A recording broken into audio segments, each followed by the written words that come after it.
How about that? Oh man, that's perfect. We start off a slideshow with a AU number 1 class crapper. This is the camera crew from Alaska group, the Alaska trip that shot the footage for what y'all gonna watch. Is one of the guys that shot most of it. And there's all the guys that shot it with him. Producer, this little girl over here on the right, she wrote down everything I had to say. Can you imagine that? Wouldn't that be a bad job? Anyway, we'll give everybody a few minutes to get over here. We're early. We got a couple of minutes, and I figured I'd go ahead and get it live and get it working so I could see what was happening here. If anybody comes in, please post so I can see something there and know you're on there. I think I see 2 people, but I don't see anything, so I'd love to communicate with you and know who's out there if I could. So I got a new subscriber, Megan. Hey, Megan, if you're out there, thank you. No doubt about that. Thank you a lot. Let me look and see. Where am I at? Am I there somewhere? Oh, there I am. See if I got that. There if I could, so uh-oh. Got to cut the sound off. Okay, now I got the sound off of that, so I can just chat over here. I'll have a way to chat, okay? Because the Streamlabs won't allow me to chat. So if anybody's got questions, hey, Spike, how you doing, East Coast? You doing, Philip? Answer me a couple of questions, brother. How's the sound and the picture and all that stuff doing? Can you let me know about that, please? JP, thank you, brother. Glad to have you in. Hope y'all are enjoying. Let me know what you think. And like I say, give me a sound check if you would. First time I've done a live in a while with this new setup especially. And, well, it's just, we're going to be what it is. So I'm trying. So y'all tell me what you think about it. Hey, Megan, thank you. Appreciate you coming over. I do. I really do. Thank you. And somebody let me know on the sound if you would, if it's okay. I can't hear it on my end, so I'm not monitoring. I got it. Oh, good. Thank you. Appreciate it, Phil. I've been trying to figure out how to get that all working on this thing. You know how that works. So I got crazy ideas for videos and stuff coming. But hey, it's time to kick off the video. And you know, I said I was going to start it at 9, and guess what? It's 9 o'clock, and there's 5 of you here, so y'all gonna get to watch it right off. Hey, there you go. Wave at me. Okay, if it sounds good, we're going to go for it, guys. There's my buddy Skippy. He's a buddy. He hung out with a bunch of them. I had like 40 of them in my camp. So, I'm on surround sound? Heck yeah. Nothing like a Southern boy on surround sound. Okay, guys. Well, let me close this thing down and go ahead and get something else going. There's my camera, guys. They were doing the rustic thing. So, hey, Partridge. Yes, I did, East Coast. I got your stickers. I was going to put them on the video there for you, buddy. I tell you what, they still popping in. Let's give it just a second here, and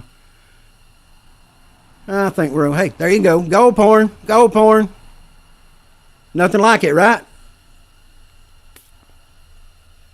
Hey, now we talking. Gold porn for sure. That's the real gold porn there, buddy. So anyway, I thought I'd throw this little slideshow together to put on till I started my Hey, Partridge, how you doing, bud? Till I started the video. So there's a couple of big fat beavers. Yeah, I took care of them with a 22. Anyway, y'all guys hang on. Let's just go start the video and go at it. And then we'll come back and watch pictures in a little bit if y'all want to. How you doing, heavy metal? Let's just start right here, guys. And I'm going to just go from here and get you started. And nothing else to do but what? Bump?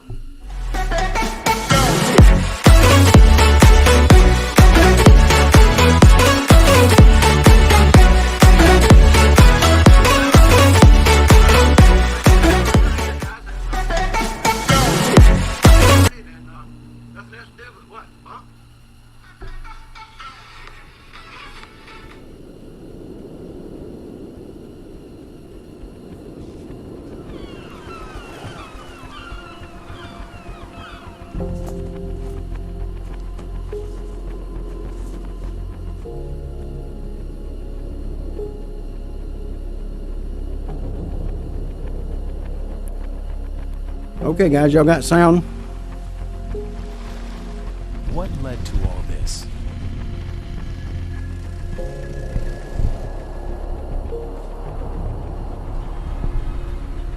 What enchants people to leave the life they're accustomed to? Y'all tell me if y'all get any sound on this thing everywhere?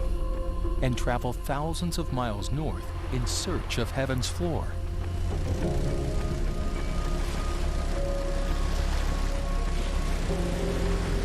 Okay. Furthermore, when did this pilgrimage begin?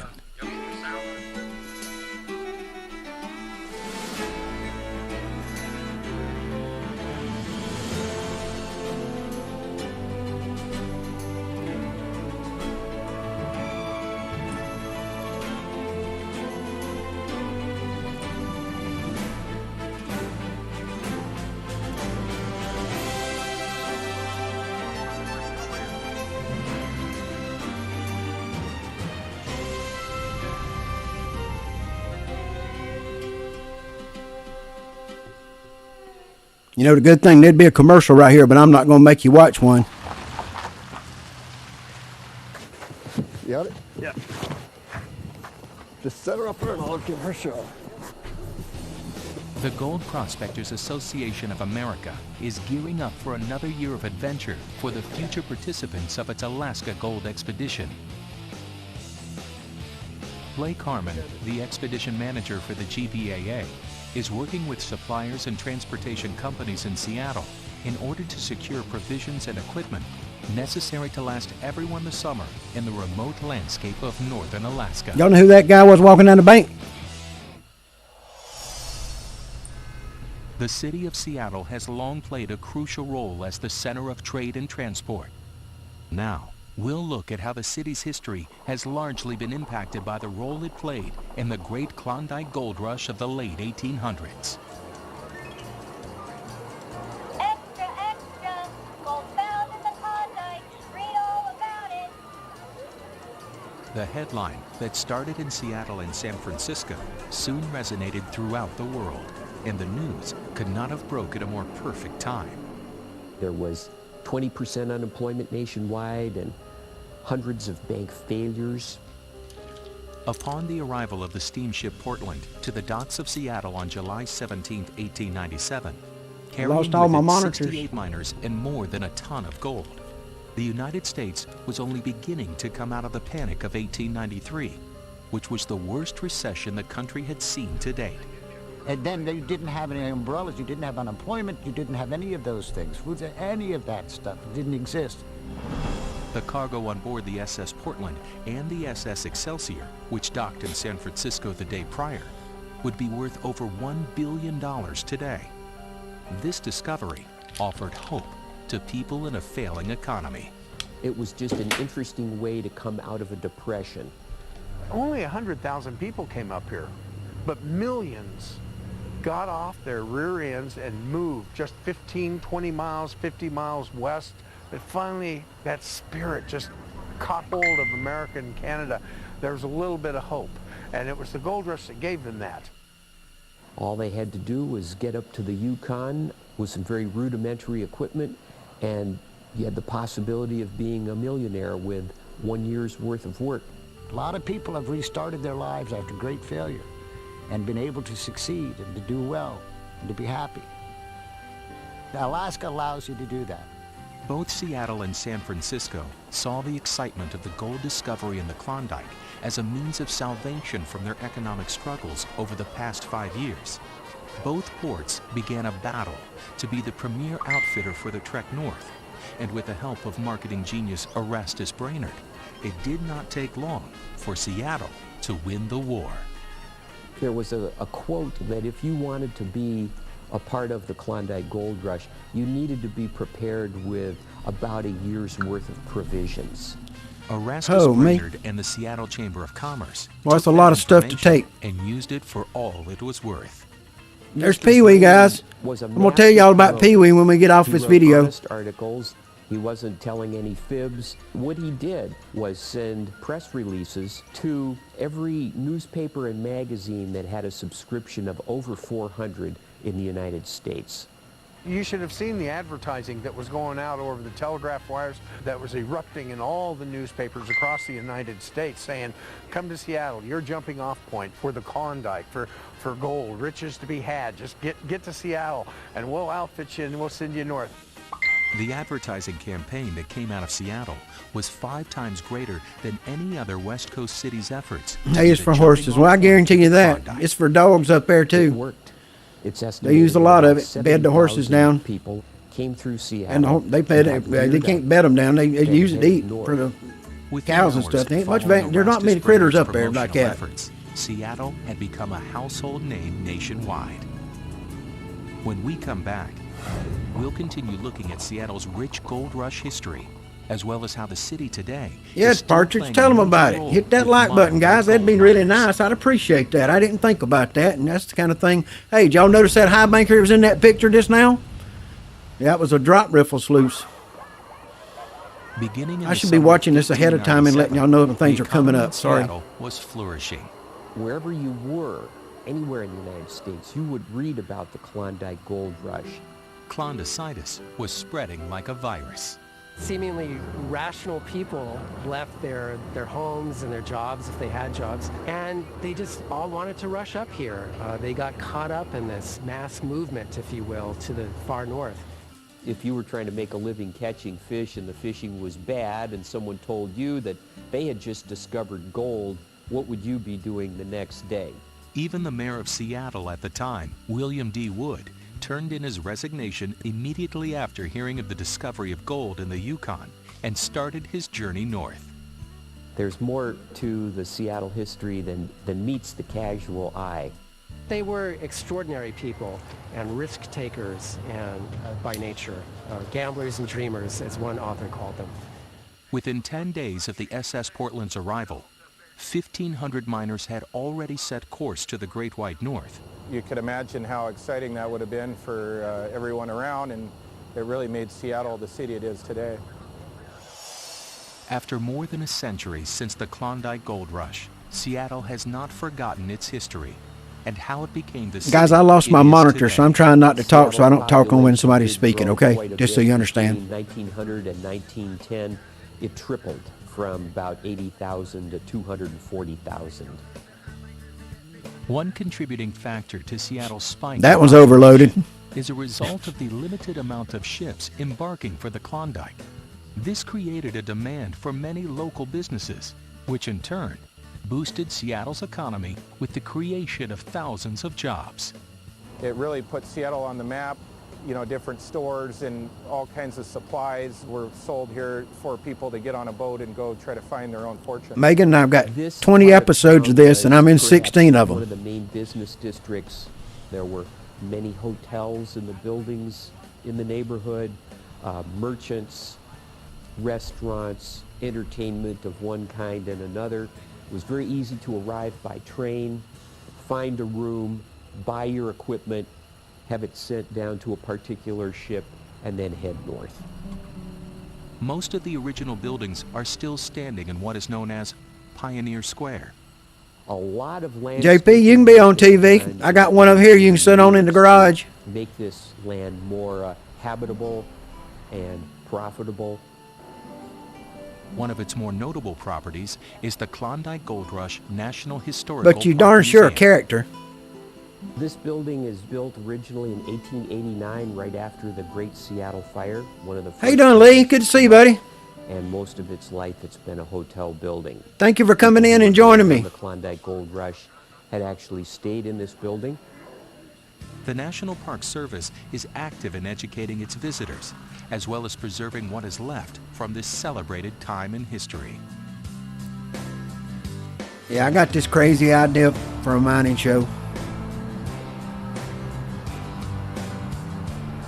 Business owners around the Seattle area are also contributing to the preservation of the history of the Klondike, including Kyle Griffith, who owns and operates Miners Landing Pier 57. The actual pier was built in the late 1800s. It was the old. You can always catch it later, Charles. Thank you for joining us. And like all the piers down here, they were built with a tremendous amount of pile underneath to be able to take a rail car. And what they would do then is load up with ships, and this was a working port. That's good, Megan. People are really hungry to know about the gold rush. It's a really neat story. It's what made Seattle, Seattle. And we have the Crab Pot restaurant, and we have the Fisherman's restaurant here. And kind of everything we do is geared towards educating and showing off, you know, how great it is here in Seattle. Although a lot has changed in the transportation industry from 1897 until now, Seattle still acts as a major hub servicing all of Alaska and the Northwest Territories of Canada. When we come back, Frank, Ralph, and Blake gear up for a season of prospecting. This is what it took to get everything to Alaska every year coming up.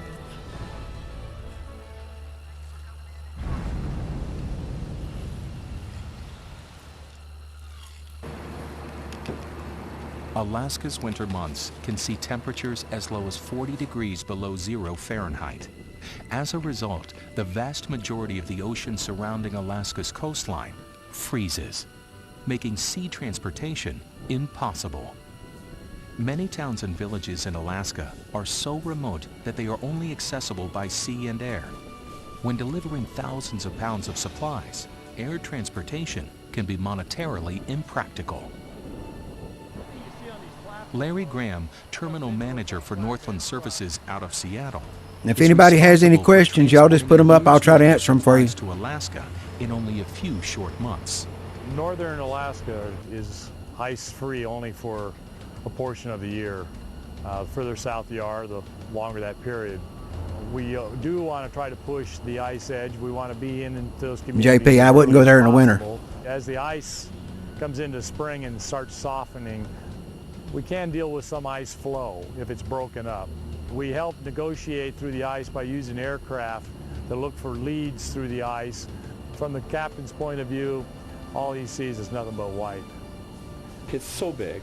Parts of Alaska are open all the year round, 24/7. Other parts of Alaska, farther up north, it ices in so heavy that transit up there is unacceptable. You can't get through it. If you can't get through, well, you better hope that you can get through before you make that commitment. I guess the best way to put it is Tom decided he didn't want to run it and worry about it, so he closed her down. Your big volume that you need to get moved for a whole year has to occur in those ice-free months. There are no roads in and out of these communities, no rail, so propane, fuels, all kinds of commodities are critical to surviving in Alaska. It's a seasonal rush.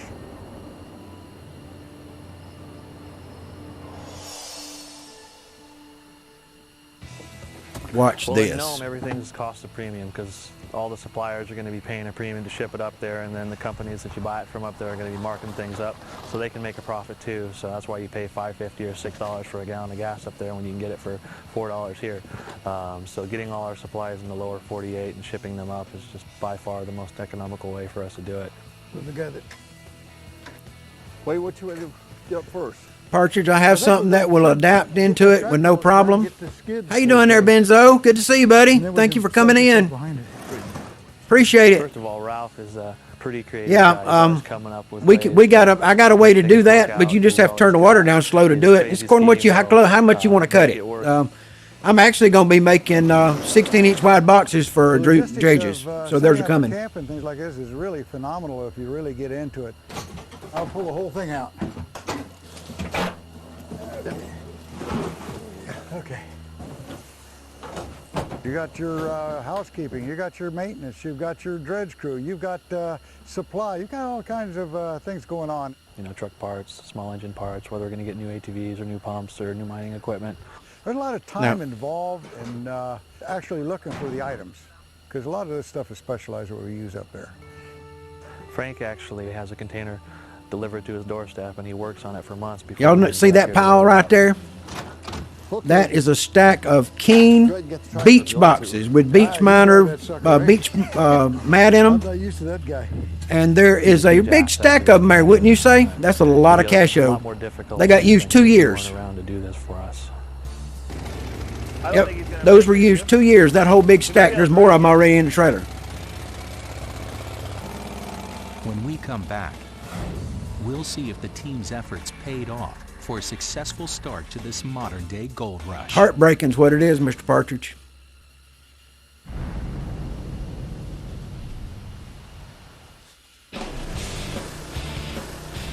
The Cripple River Mining Camp calls upon the services of Span Alaska for all of their food needs. For years, we've been servicing remote areas of rural Alaska.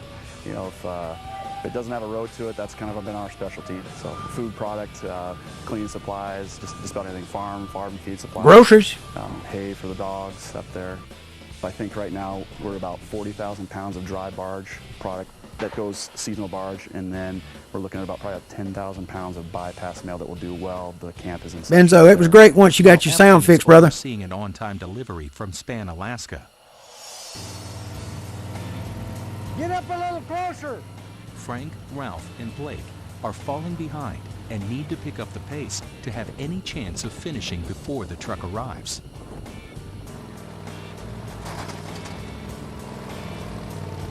You might want to come in a little straighter. That's probably about good.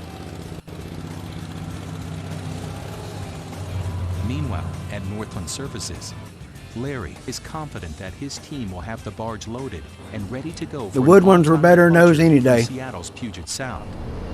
Remember, Nome's seasonal, so they can only get their fuel in a 5-6 month window. A drop riffle sluice costs more than any of those. Too much. Those forks will come out. Caught more gold than any of them. That's what I'm saying. Excuse me. Okay, come on in. Megan, they don't do it anymore. They went bankrupt after they'd done some of these decisions. Well, they didn't bankrupt. They just closed the camp down. It's the total logistics of accounting for everything, measuring, weighing, documenting it by the truckload. Can you imagine somehow it wasn't profitable? Platforms, and then loading the vessels. Service 150 communities. It's a logistics challenge just trying to keep it all straight. Do a remarkable job at doing that. We'll turn it when we get it in there. You know, there's always some unexpecteds that we deal with every year, and we're always scrambling at the end trying to make sure we've got room in the container. A lot of the container space sometimes gets pretty tight. We have to tack it right to the top and all the way to the back. Without crushing things, that's the problem.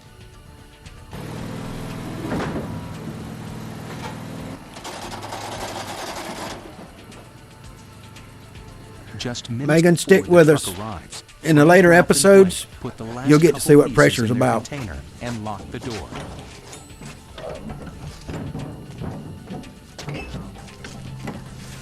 There you go. Done. So it's always kind of a hurry up and wait, hurry up and load the container and stick it on a boat for a month and then hope it's going to get there on time. And it all depends on when the ice breaks up there, and we're kind of at the mercy of Mother Nature when it comes to that. Their job is complete, and now it's in the hands of Northland Services and Mother Nature for both an on-time departure and delivery to the port of Nome, Alaska.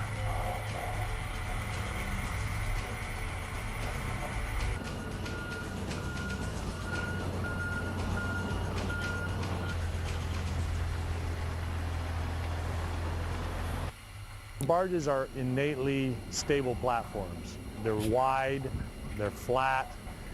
We could probably compromise 30% of our compartments and still stay afloat. For the most part, the ocean-going tug is responsible for getting its barge in and out of every port. They're on their own. I'll probably change the day I do this so I don't run into the gold space people. So we know some people just got their loyalty, so I just find another spot somewhere, guys. But hey, y'all can stick with me. I'll get us a spot we can all settle into. If y'all got an idea, let me know. Incredible people all across the world, going to foreign ports, little ports away from the tourist traps, and that's what works for me. The tugboat has the barge in sight and is ready to pull the floating beast to its final destination, Nome, Alaska.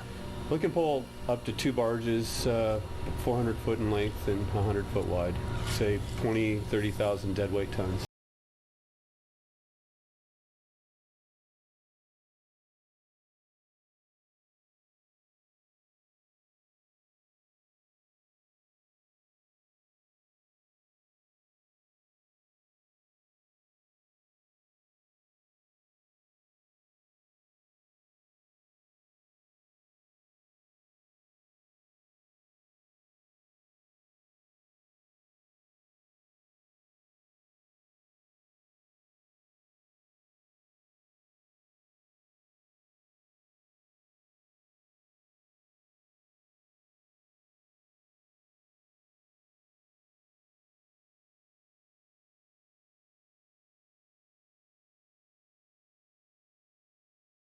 This season of Alaskan. We're following the trail of the Stampeders, taking an inside look at their arduous trek to the Klondike. We're also going along with the crew of the Alaska expedition as they arrive in Nome and assess the damage that may have occurred over the harsh winter months. It's 1901 all over again. We're also going along on a prospecting adventure. Life has a flavor the sheltered shall never know. Conditions are poor at best. Some people enjoy that. I'm enjoying myself. As the city experiences a modern-day gold rush. Muskox. There is going to be good gold. That's in a Jack. couple more years than Jack I'm died alive. the last year I was up there. To learn more about Seattle's involvement with the Klondike Gold Rush and for extended content, visit AlaskanTheSeries.com.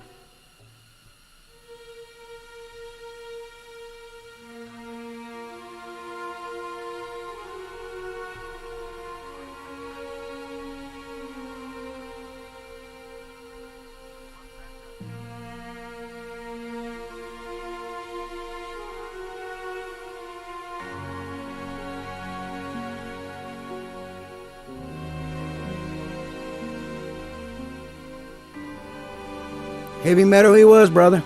I spent 2 weeks in the mother lode with him, and like I say, 4 months later he died. So this video's over. I'm going to kick it off and just put on a slideshow, let it go. How about that? Okay, so it's just pictures going to go there, no sound, just me, and I have to put it with me now, guys. Let me get me a little bit bigger here. I'm a little bit small in the corner there. Okay. And those are going to rotate at your own speed because a couple of things I haven't figured out yet. Y'all ready for this? I hadn't figured out how to make those, what short key to use to move those pictures at my pace. And by the next time I do one of these, I will have it figured out how to bring somebody on live with me, okay? So, anyway, just working at it a step at a time. This is kind of new to me. Anyway, some of y'all brought up the buzzard there. Y'all want to talk about that a minute? I'll tell y'all a little bit about him. I met the buzzard in September of '93 and play episode 2. Yeah, I will, JP, but I don't even have it moved onto the computer yet. And I'm scared it won't run right off the disc. So, yeah, I'll have it on soon. I promise. I'll get it up, and y'all can come back and watch them. I promise, guys. Because I think everybody enjoyed it. I hope so. So, if I don't get locked up or copyrighted or whatever for doing it, so I'm trying to do it right. I mean, I'm commenting on it. So, I'm what's that they call that? I'm reactioning to that. Okay, so y'all just reaction with me. Okay. So anyway, if y'all want to see another, we will. And Friday nights, I can work with Friday nights. I've got plenty of time, but I don't know what time. And y'all give me some ideas, and we'll work with it. And we'll all work together and kind of feed them from one to the other. Y'all know how that works. So, yeah, guys, that's a bucket line dredge. Y'all see them buckets? Come to my house and visit. I'll put you up close to one. Anyway, yeah, we was talking about the buzzard there. Let me tell you a little bit. I spent 2 weeks in the mother lode with him. And first night I was there, after dinner, I said, I'm going to go down here and look around the river. And he said, well, I'm going to walk down with you, boy. And he said, walk down there with me. And I got to know him really good. And I'm going to tell you what. He says, you know, there's a lot of stuff around here that makes me happy, but having young guys like you, and back that time I was a young guy. So, you know, yeah, I've got that going, Benzo. I've got that in the description. I'm rewriting on the bottom to put on it right now. If you got one to send it to me, and I'll use it, please. But yeah, fair use disclaimer, exactly. It's what I got to put on here before I completely close her out and hit the button on it tonight. So anyway, there's Skippy with a nutter butter. I used to feed him nutter butters. After 8 kids are in bed. What time would that be, Megan? Oh, Lord, 8 kids? My gracious. I had 2, and that was my, oh, yeah. There's my fox when I was feeding him Vienna sausages. But anyway, the old buzzard was a great guy, guys. And some of y'all sometime I'll have to tell you more about the stories about what all we did and things about that. But he helped me find my first piece of gold in the mother lode with a mask gliding along the top of the water with a screwdriver. And he said, just look, you'll find one. And sure enough, I did. So that was in '93 at the mother lode with him. So. Okay, go. I'll do that, Benzo. I'll get me one picked up and get it on the description. So,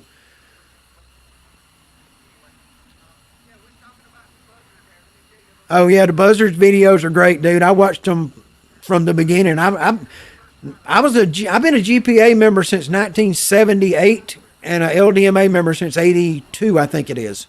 So yeah, I've been with those people a long time, guys. So anybody got any questions or anything, you just put them down there. I'll try my best to answer them for you. And after 8 p.m. is good. I got you. No problem. We can, I try to avoid them when the gold shows are happening. I think their season's about done, so I don't know. I don't even keep up. I don't even watch them anymore. So I have too many things going on to watch all that. So Partridge is laughing at somebody. I don't know who, probably me.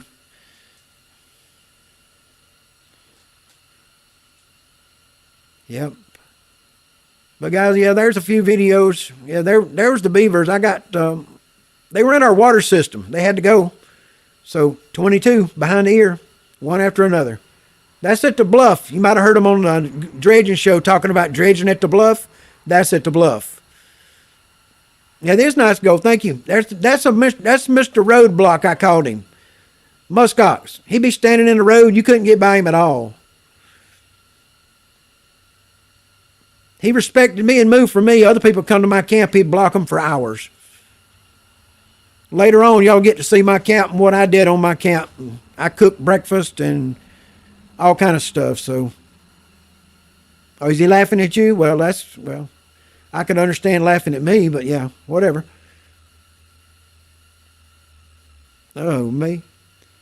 But anyway, like I say, I'm going to figure out how to do a live to bring people on. So next time I can bring on JP, Benzo, my other buddies, and, we can all get on there. Now, that's a deluxe outhouse, folks.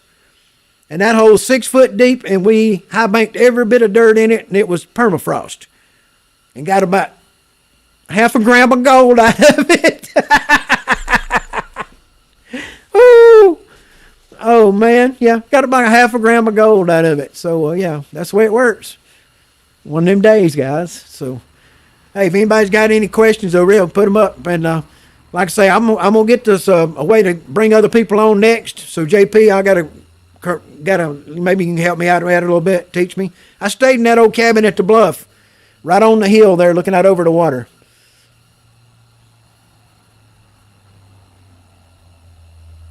Yeah, I wouldn't want to take on the muskox. I think 2 of them at my mailbox would look good. What do y'all think? Connect them together where they still work, like they're supposed to be, and maybe run water through them. Something to think about. So, anyway.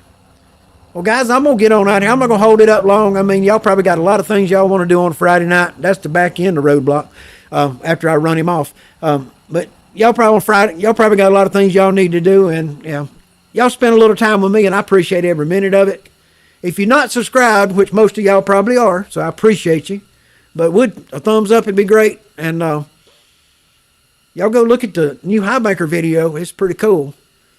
My new electric high banker. I need a new name for it though. I need something, like, I don't know, some kind of name that real catchy for the electric high banker. So, yeah, y'all come up with, they're cast iron, they're steel with a cast iron rim around the edge, a hardened steel rim on the edge, on the cutting edge. So, yeah, that's what they are. Oh, let me tell you about Pee Wee. No. Before y'all leave, we got to talk about something here. Okay, y'all ready for this?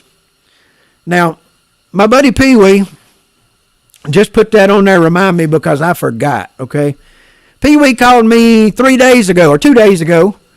He said, Spike, you ain't going to believe this. He said, I just got, my daughter just got a ticket in the forest for using the go-around. Yep. His daughter got a ticket. She's 10 years old.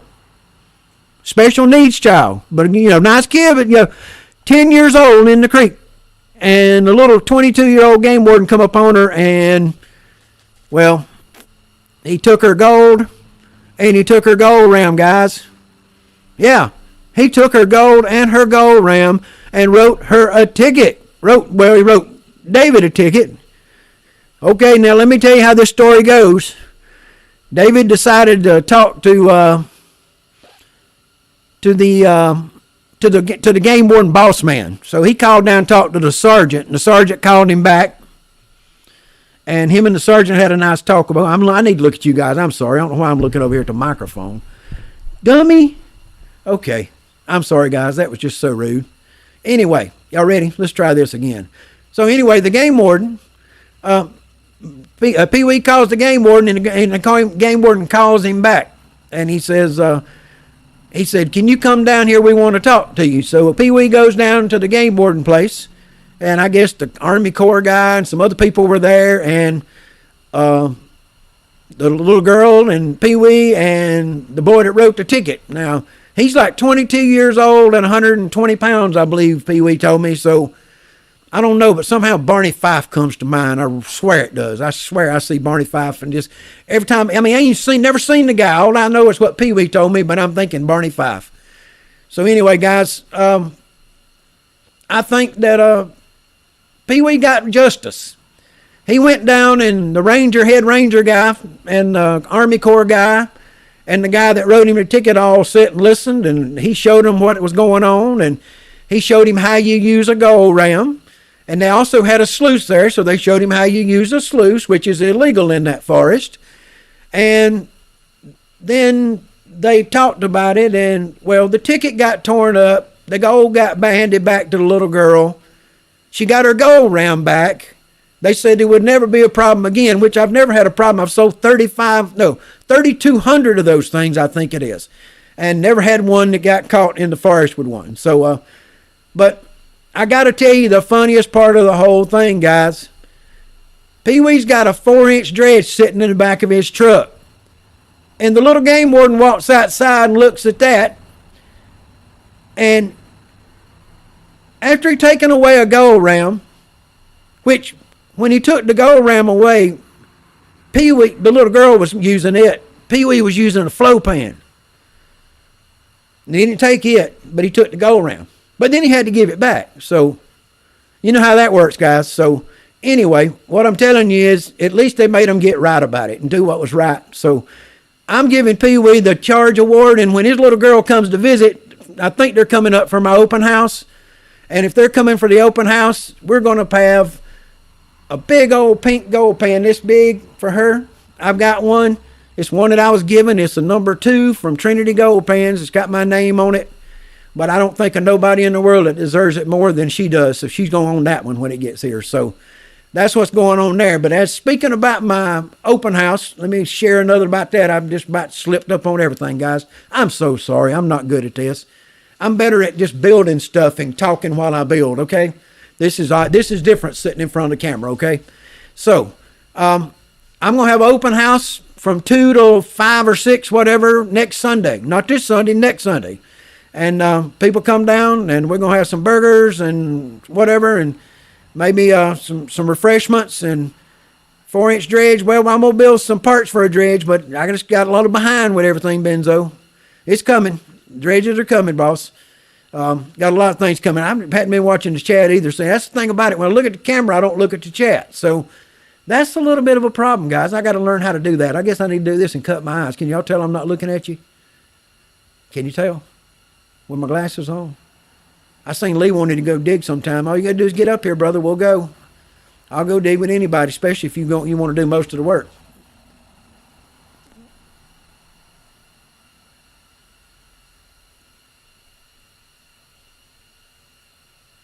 You make your big heck with the slideshow. I don't quite understand that, JP, but I put a bunch more pictures in next time so it's not a big circle, okay? Because this ain't but about 25 in there, whatever that is. So, yeah. But the pictures is better than looking at me, ain't it, brother? I mean, heck, I could just slide that over the top of me and it'd be better for you, I guess. I mean, what's better than gold porn? I know where you at, Lynn Lee. You're in Florida. You all know all that beach detecting down there. I'm close to Thermal City, Vane Mountain, Oconee. I get to Loud Mine quite often. I do it all the LDMA properties, so regular. But anybody got any more questions out there? Lee, did you get that machine of yours working, or get it back together, or to use it, or what'd you do? No, make my picture big. Oh, Lord, you really want that? I can do that, brother. Watch this. You know how it works. I learned how to do that. See? Okay, that better? Let me tip the camera up so I can get my head in here. I got my fancy little camera rig there, see? Okay, is that better? Would y'all like that better? Okay, I'm getting used to the Just Dance Blame thing. Go on YouTube, no, the 1/4" wasn't back in my truck.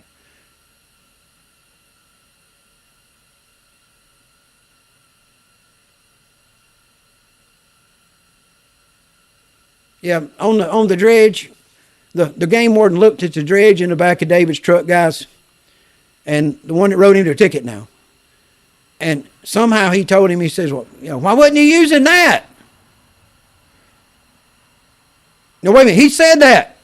He said, why wasn't you using that? I believe it's what David told me he said. Is that right, David?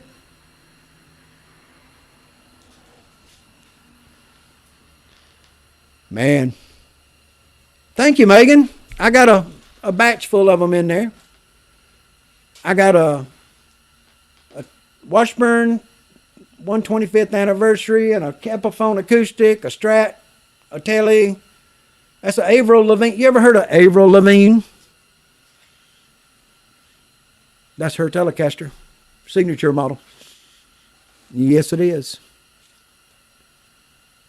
16-inch dredges. Yep, I'm going to be doing some boxes eventually here, that's for sure. It's just a matter of getting the mold made. I got a couple other things. Go around handle has cracked. Well, you're treating it too rough or something, but we'll work with it. Come by to see me and I will get you one. If I ain't never had one that I didn't replace, so you bring it on by, I'll swap it.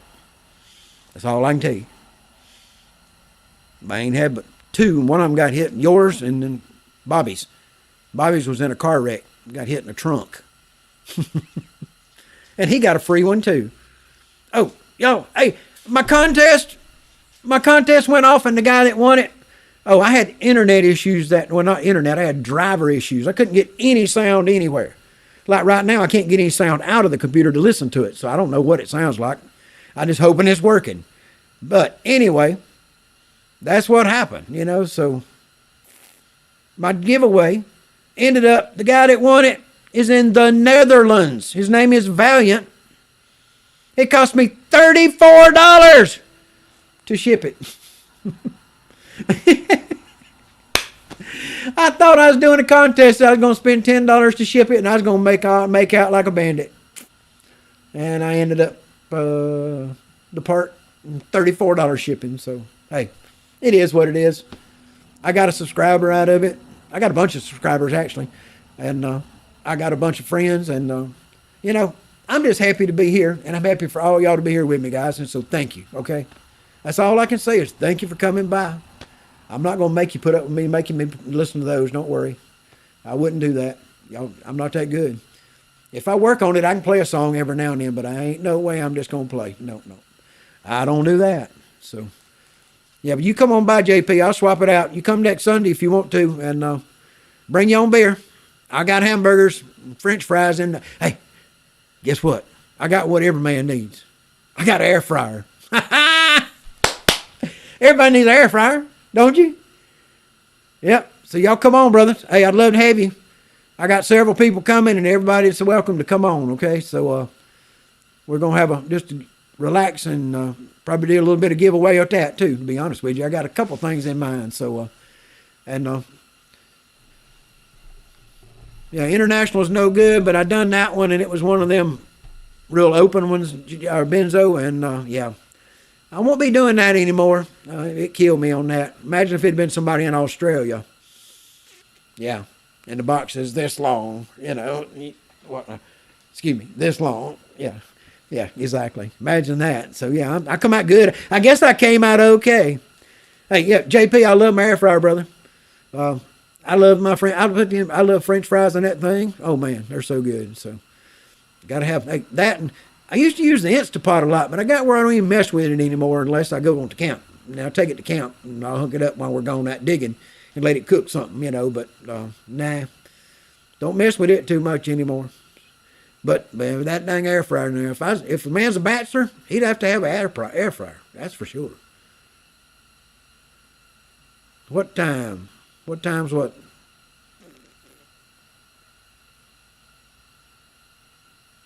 There you go. Chicken wings in the air fryer. Do it. Oh, man. Wish we were... Yeah, me too, Roger. You up in Tennessee, I think, aren't you, brother? Is that right? I can't remember everybody. I got a lot of people here, but I think that's where you're at. I'm not sure. So, but anybody that wants to next Sunday, it'll be 2 to 5 or 6, somewhere along there. Well, we may end up later than that. Just one of you got to stay sober to drive home. Remember that. So, that or got to sleep on the couch in the RV and one on the bed. Yep, that can be done too. I got spaces. So, guys, it's been fun. I enjoyed it. And I'll put another video up. I'll get one ready, and I'll get another stack of pictures of something else, not the same ones. And, New Hampshire. Oh, man, that's a real long way. Yeah, I've been up that way and done some stuff, but it's been a long time. I had 2 international winners. Only some future giveaways will be open for all. Yeah, me too. I learned my lesson there, Benzo.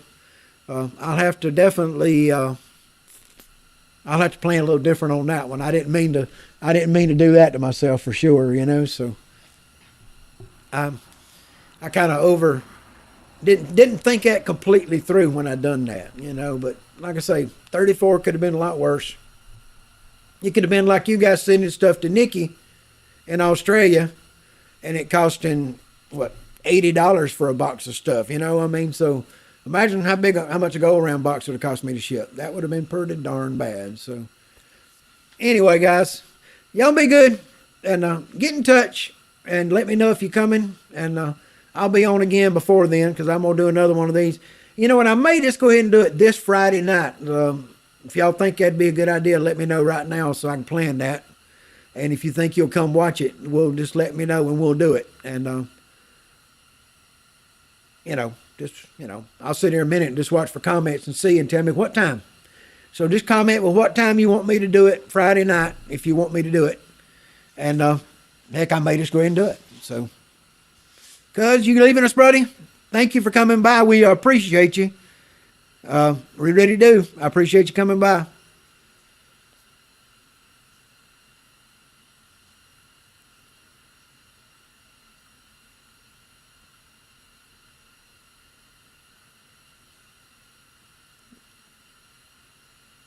Yep. What time y'all think we want to do this? 9 o'clock?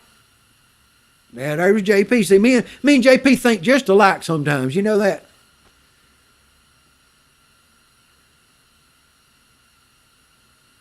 Okay, let's do 9 o'clock Friday night, and we'll have episode 2. And, I might just get a wild hair and put 2 and 3 together. Why not? I mean, we can enjoy it. And I'll get my audio where I can hear, so I can actually hear what's going on and monitor and get that working before then. And when it's over, I'll have it where we can stream somebody and bring some of y'all on the screen with me. So we'll get all that worked out. I just hadn't got that far yet, guys. I'm a rookie. I got 160 videos out, but I'm a rookie. Well, at this kind of live stream for damn sure. I do most of my live streams in the shop with the equipment running and making things and drilling holes, and that's the way I do live streams. And I'm gonna do some more of those, but a lot less because we're going to the creek. It's getting warm, and me and the grandkids are going prospecting. So, I gotta tell you about something. This is a secret.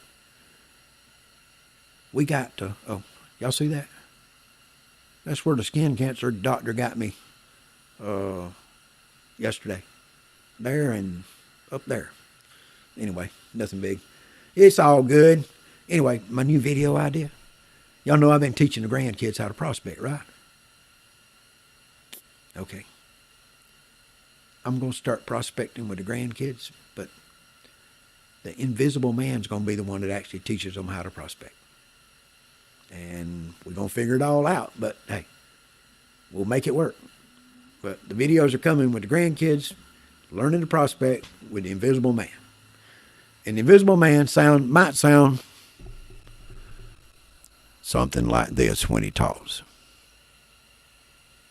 But I don't know, maybe not.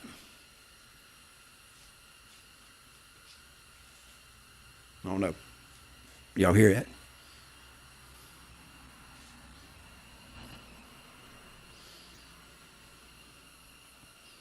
You know, but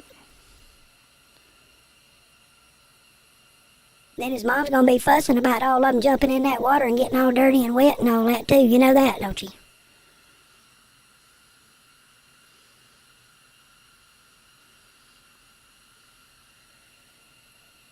She said, I've been out here all day turning over rocks and ain't found a damn thing. And then she called her sister up and said, Sister, come over here, we're going to talk about this. And all her sister wanted to do was sing.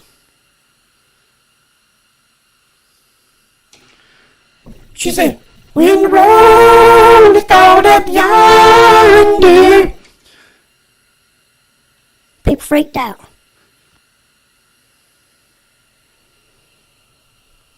I didn't know what to do. I just ran for the bank.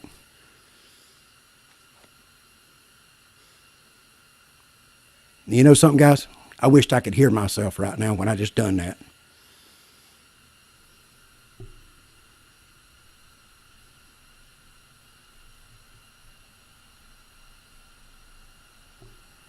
Y'all think my characters will make a video?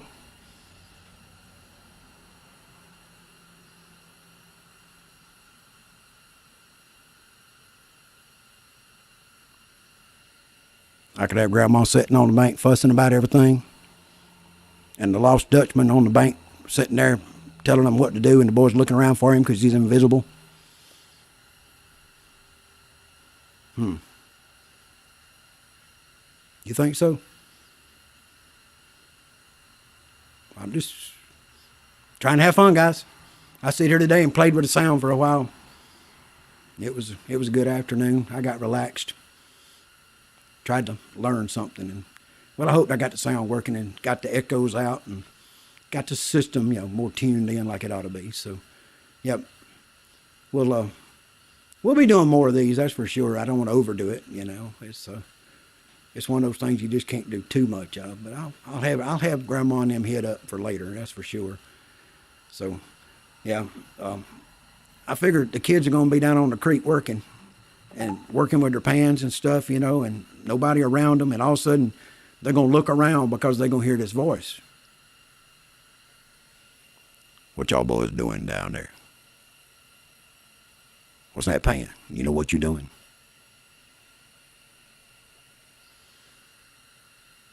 Think it might work. Never know.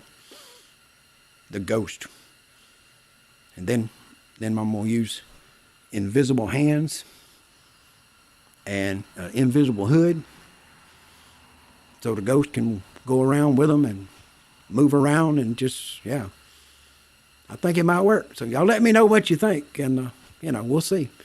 I'm just trying to do what I do, and being funny I can do, because that's just me. So hey, y'all be good and have fun, and I'm gonna leave out of here this time because I done stayed long as I probably need to. I was gonna leave 25 minutes ago, and I just keep staying. So hey, I don't know. Y'all must be the ones. Yeah, y'all still there. That's the main thing. So hey, but yeah, thumbs up, guys, if you didn't do it, and we'll do it Friday night at 9 o'clock. And I think I'll probably have 2 of them ready to go, so we can get on through the series a little quicker and enjoy it. So guys, thank you a lot, and I got to get to the creek bank and start working on this video with the grandkids, and get all my voices put in it and all that stuff I'm doing. So. It's going to be a chore, but I talked to a guy that shoots videos and asked him for guidance of how to shoot this. I told him what I wanted to shoot, and then he told me how to shoot it. And when he did, it made it a lot easier because I was making it way too hard, and he said, no, you just shoot this and don't shoot that. If a guy's invisible, don't worry about it. You ain't got to shoot him. I was thinking about getting one of them suits that you put on to cover your whole body with, and then invisible myself. Dumbass. Yeah, that wasn't going to work. Y'all be good, guys. Lee, be good. Later. See you, Megan. Thank you a lot. JP, thank you, brother. I appreciate Partridge, appreciate you too, and Heavy Metal, all of you. Benji, thank you all. Appreciate you coming by. And we'll hang out Friday night about 9. If that time don't work out good, we'll do it another time, another night. But, you know, that's my plan. Friday night, 9 o'clock. We'll do another one and have some fun with it. Y'all tell everybody about it, please. If you would, share it. Try to get us there so we can get a little bit of traction with this thing and maybe people enjoy it. So, hey, guys, thank you a lot.